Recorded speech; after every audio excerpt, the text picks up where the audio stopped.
guys, it's Andrea from your Cranston YMCA, and today I am going to teach you how to make your very own jump rope out of old socks.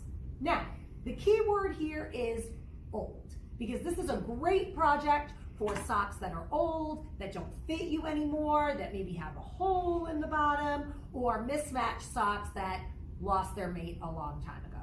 So the first thing you need to do is ask whatever grown-up is with you that helps you make smart choices whether or not you have any old socks to use for this project. Because this is a great project for old socks and not so much a great project for brand new socks. Once you determine if you have socks for this project, the only other thing that you need to make this happen is a pair of scissors. So what you're gonna wanna do is find your socks and get them all in a pile. You're gonna need anywhere from 20 to 25 individual socks to make this happen. Now, when I made my jump rope, I was using mostly toddler socks and preschool socks that my kids had grown out of. So if you're using bigger kid socks or adult socks, you may need less. But when everything is said and done, you're gonna need to have between 150 and 200 individual loops to make a jump rope.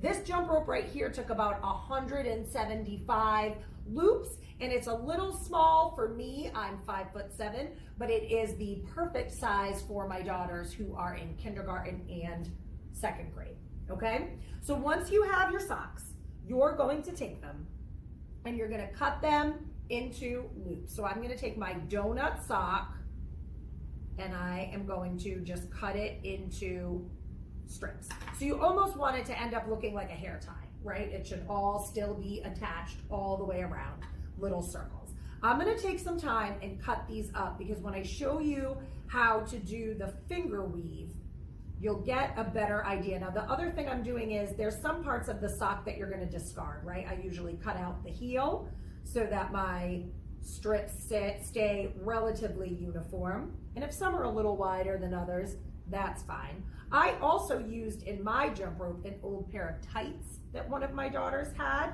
and that worked out well. The only thing that you have to be careful with tights is that they stretch a little bit more than socks, so it makes some of your weaving a little bit looser, but it still gets the job done. Once I cut through a whole sock, I'm gonna discard the toe. That's no good to you, okay? And I'm gonna take this cute little cat sock and I'm gonna do the same thing.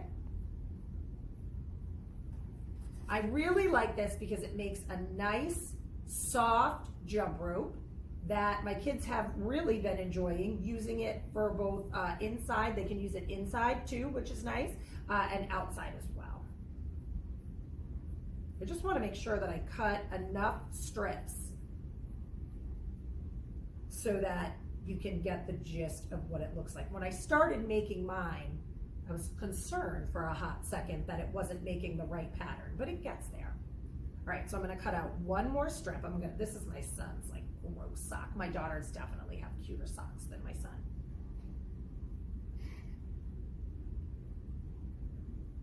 Okay, I'm gonna start with this. So you're gonna take your loop. I'm gonna just take off my diamonds for a second here.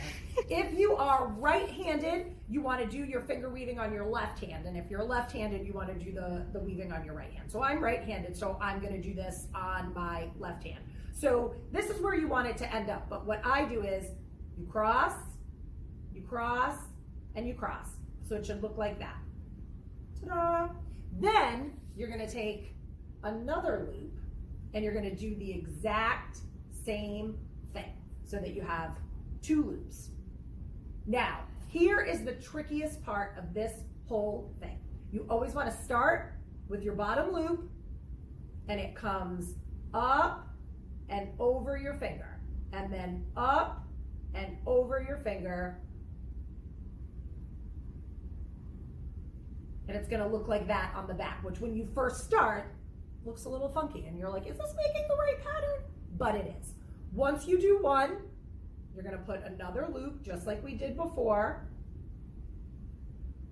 And now you're gonna take, in my case, my purple loop, and same thing, up and over, up and over, up and over, and up and over. and then you just kind of have to readjust. Now, I'm going to do one more loop here so you can get the gist of what's happening on the other side. So you just keep repeating this, like I said, with anywhere from 150 to 200 loops. So you need a good amount. And it's going to start to look like this on the other side of your hand, which, if you look at my finished jump rope, is the same. Now, once you get it the way you want it, you can take either another sock loop, or I actually used tights for my loops on this one, and you're just going to run it through the ends, just like this, and then if you have tights, you can tie it, but then that just becomes your loop to be able to use your jump rope. So that's it, everybody. I hope you use it. I hope you enjoy it. Oh, one more thing. If you can't finish your jump rope all in one sitting, I actually did mine while I was watching TV, and it was very therapeutic. But if you can't do it all in one sitting, you can take a pencil or a pen. I think I can actually use my scissors to show. You want to take it off your fingers, but keep the loops. And then you can run either a crayon or a pencil or something through it to hold it and keep it safe until you're ready to come back. So that's it. I hope you enjoy your jump ropes. We miss you all, and we can't wait to see you soon.